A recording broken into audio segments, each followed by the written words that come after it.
IUCN अंतर्राष्ट्रीय प्रकृति संरक्षण संघ 1948। आईयूसीएन क्या है? आईयूसीएन एक वैश्विक संगठन ग्लोबल यूनियन है जिसमें शामिल होते हैं सरकार, एनजीओ, वैज्ञानिक संस्थान, पर्यावरण विशेषज्ञ। मतलब यह सिर्फ एनजीओ नहीं है बल्कि सरकार और नागरिक संगठन दोनों का क्या है, समूह है। इसकी स्थापना जो है वर्ष 1948 में हुई थी और मुख्यालय स्विट्जरलैंड में हुआ था, यानी कि ग्लांड के स्विट्जरलैंड में हुआ था। आईयूसीएन की सबसे महत्वपूर्ण देन है red list. IUCN red list क्या है? यह दुनिया की सबसे विश्वसनीय सूची है जिसमें बताया जाता है कि कौन सी प्रजाति सुरक्षित है, कौन से संकट में है, कौन से विलुप्त होने वाली है। रेड लिस्ट की प्रमुख श्रेणियों में आती है श्रेणी एक्सटिंक्ट EX पूरी तरह समाप्त, क्रिटिकली इंडेंजर्ड अत्यंत संकटग्रस्त, इंडेंजर्ड EN संकटग्रस्त, वैल्यूनरेबल खतरे में, लिस्ट कॉन्सर्न सुरक्षित। यूपीएससी में बहुत ज्यादा ये पूछे जाते हैं।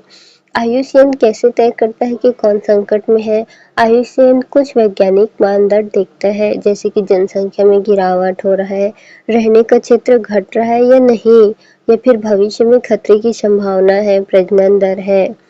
तो आईयूसीएन क्यों महत्वपूर्ण है? जैव विविधता का ग्लोबल स्टेटस बताता है, यानी कि किस प्रकार से जैव विविधता विश्व में सही से चल रहा है या नहीं।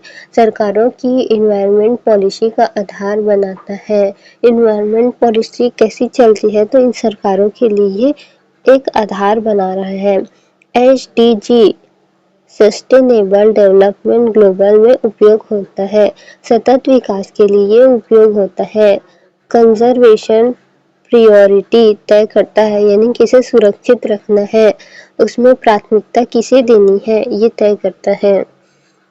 यूपीएससी में क्या क्या पूछा जाता है? आईयूसीएन का संगठन पूछा जाता है, रेड लिस्ट खतरे की स्थिति, सी टेस्ट आईयूसीएन इस सब के बारे में पूछा जाता है। WWF काम करता है, आईयूसीएन के मूल्यांकन करता है, इन सब के बारे में पूछा जाता है।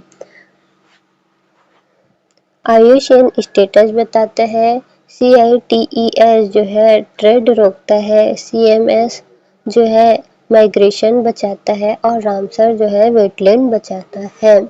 माइग्रेशन मतलब एक देश से कोई पक्षी है वो उड़ के किसी और देश में जा रहा है तो उसके बारे में बताता है। और CITES जो है ट्रेड रोकता है, यानी कि किसी पशु को अपने फायदे के लिए बेच दिया जाता है या मार दिया जाता है तो उसके बारे में बताता है, उसे रोकने के बारे में बताता है। रामसर साइट जो है वेटलैंड के को बचाता है। तो फिर क्या है, ये स्थापना कब हुआ था? 1948 में। आईयूसीएन की स्थापना कब हुई थी? 1948 में। दुनिया का सबसे पुराना पर्यावरण संगठन है, तो इसे हमें याद करना है। 1948 में आईयूसीएन की स्थापना हुई थी, ये सबसे पुराना संगठन है। ग्लैंड स्विट्जरलैंड, इसकी मुख्यालय कहाँ है? ग्लैंड स्विट्जरलैंड में है। तो इसकी स्थापना कब हुई थी? 1948 में। ये दुनिया का सबसे पुराना पर्यावरण संगठन है, सबसे पुराना पर्यावरण संगठन है और ग्लैड स्विट्जरलैंड में हुआ था। और कहाँ हुआ था? ग्लैड स्विट्जरलैंड में हुआ था। संगठन की प्रकृति सरकार प्लस एनजीओ दोनों का संघ है, केवल एनजीओ नहीं होता है, ये सरकार और एनजीओ दोनों का संघ है। तो जो पहले हमने पढ़ा था उसे हम रिवाइज कर लेते हैं। इसकी स्थापना कब हुई थी? 1948 में हुआ था। ये सबसे पुराना पर्यावरण संगठन है, पर्यावरण को बचाने के लिए इसे लाया गया था और इसका मुख्यालय कहाँ है? ग्लैंड स्विट्जरलैंड में है। और क्या था? ये सरकार और एनजीओ दोनों द्वारा है। अब आईयूसीएन रेड लिस्ट का सबसे महत्वपूर्ण CR अत्यंत संकटग्रस्त होता है, EN संकटग्रस्त होता है, VU असुरक्षित होता है, LC कम चिंता वाला। मूल्यांकन वैज्ञानिक आधार पर IUCN देखता है कि पॉपुलेशन डिक्लाइन हुआ कि नहीं, यानी कि जनसंख्या में कमी तो नहीं हो रही है किसी जीव जंतु के में, हैबिटेट लॉस नहीं हो रहा है, उनके रहने का स्थान में कहीं कोई हानि तो नहीं हो रही है, एक्सटिंक्शन रिस्क उनको किसी प्रकार का खतरा तो नहीं है। इस प्रकार से उनका मूल्यांकन करता है। नीति निर्माण में उपयोगी होता है। UN के द्वारा सरकारों के लिए यह जो है नीति निर्णय सहायक होता है। सस्टेनेबल डेवलपमेंट के लिए भी ये बहुत ही उपयोगी है। IUCN व्यापार रोकता है गलत, ये CITES द्वारा रोका जाता है। IUCN कानून बनाता है गलत, IUCN जो है सिर्फ स्टेटस बनाता है। IUCN identity card of species बताता है कौन सुरक्षित है, कौन खतरे में है। रेड लिस्ट, रेड लिस्ट क्या है? Extinction risk assessment. Red list क्या है? Extinction risk assessment. IUCN global conservation authority, HQ Switzerland. अब देखते हैं इसकी PYQ। UPSC 2014 में आया था।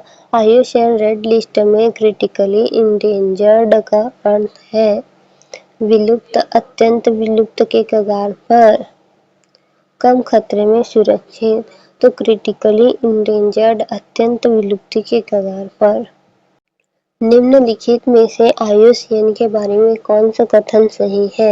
यह केवल NGO का संगठन है। नहीं, ये NGO का संगठन नहीं है। तो जिसमें पहला होगा उसे तो हटा देना है, A और C पूरा हट गया। यह प्रजातियों के संरक्षण स्थिति का आकलन करता है। हाँ, दूसरा सही है। तो दूसरा तो सही है। यह अंतरराष्ट्रीय व्यापार नियंत्रण करता है। तो यह अंतरराष्ट्रीय व्यापार नियंत्रण नहीं करता है, तो केवल B ही आएगा, क्योंकि इसमें जो है प्रजातियों के संरक्षण के लिए किया जाता है। IUCN रेड लिस्ट का मुख्य उद्देश्य व्यापार नियंत्रण करना नहीं, वन क्षेत्र बढ़ाना नहीं, प्रजातियों के विलुप्ति जोखिम का मूल्यांकन। तो C आएगा इसका आंसर। निम्न में कौन सा IUCN से संबंधित है? बोन कन्वेंशन नहीं, रेड डाटा बुक। तो हाँ, रेड डाटा बुक। IUCN निम्न में से किस प्रकार का संगठन है? केवल सरकारी नहीं, केवल निजी नहीं, सरकार और NGO का संघ। हाँ, तो आंसर होगा C।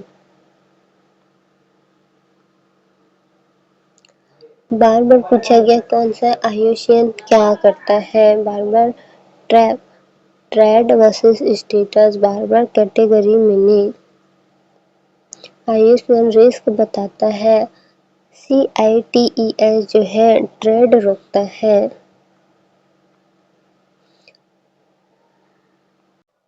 IUCN की स्थापना हुई थी 1948 में। IUCN का मुख्यालय स्थित है इंग्लैंड में। और IUCN एक केवल NGO नहीं, केवल सरकारी संस्था नहीं, सरकार प्लस NGO दोनों का संघ है। IUCN रेड लिस्ट का उद्देश्य है प्रजातियों की संख्या बढ़ाना, विलुप्त जोखिम बताना। तो इसका आंसर होगा C, विलुप्ति का जो जोखिम होता है उसको बताना। निम्न में से कौन IUCN रेड लिस्ट की श्रेणी नहीं है? तो वैल्यूनरेबल तो है, इंडेंजर्ड भी है, क्रिटिकली इंडेंजर्ड भी है, प्रोटेक्टेड तो D होगा इसका आंसर, D। लिस्ट कंसर्न का अर्थ है अत्यंत संकटग्रस्त, मध्य संकटग्रस्त, लगभग सुरक्षित, विलुप्त। तो इसका आंसर होगा छठवां का C, लगभग सुरक्षित। क्रिटिकली इंडेंजर्ड दर्शाता है हल्का खतरा, बहुत अधिक विलुप्त खतरा, कोई खतरा नहीं, पूरी तरह समाप्त। क्रिटिकली इंडेंजर्ड बताता है बहुत अधिक विलुप्ति का खतरा है। IUCN रेड लिस्ट किस आधार पर बनाती है? वैज्ञानिक मापदंड के आधार पर। IUCN निम्न में से क्या करता है? संरक्षण स्थिति का आकलन करता है। रेड लिस्ट में एक्सटिंक्ट इन द विल्ड का अर्थ है पूरी तरह समाप्त, केवल चिड़ियाघर में मौजूद, सुरक्षित, खतरे में तो पता नहीं। इसका आंसर होगा 10 का आंसर होगा बी होगा, केवल चिड़ियाघर में मौजूद है। आयुसीएन की सदस्यता में शामिल होते हैं देश, एनजीओ, वैज्ञानिक संस्थान, तो तीनों होता होगा, शायद सी है, 11 का सी होगा। आयुसीएन रेड लिस्ट पहली बार प्रकाशित हुई थी। आयुसीएन रेड लिस्ट जो है 1950 में हुआ होगा या 64 में,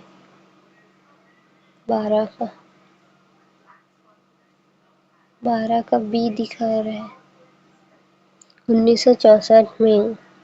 निम्न में से कौन सा कथन सही है? आयुसीएन व्यापार नियंत्रण करता है? नहीं। संकट स्थिति का मूल्यांकन करता है? तो इसका आएगा सी, 13 का होगा सी। रेड लिस्ट का प्रयोग किस लिए होता है? संरक्षण, प्राथमिकता तय करने में, औद्योगिक विकास में, जनसंख्या नियंत्रण में। तो इसका आंसर होगा बी, संरक्षण, प्राथमिकता तय करने। आयुसीएन मुख्य रूप से किस क्षेत्र से जुड़ा है? तो पर्यावरण संरक्षण से जुड़ा है।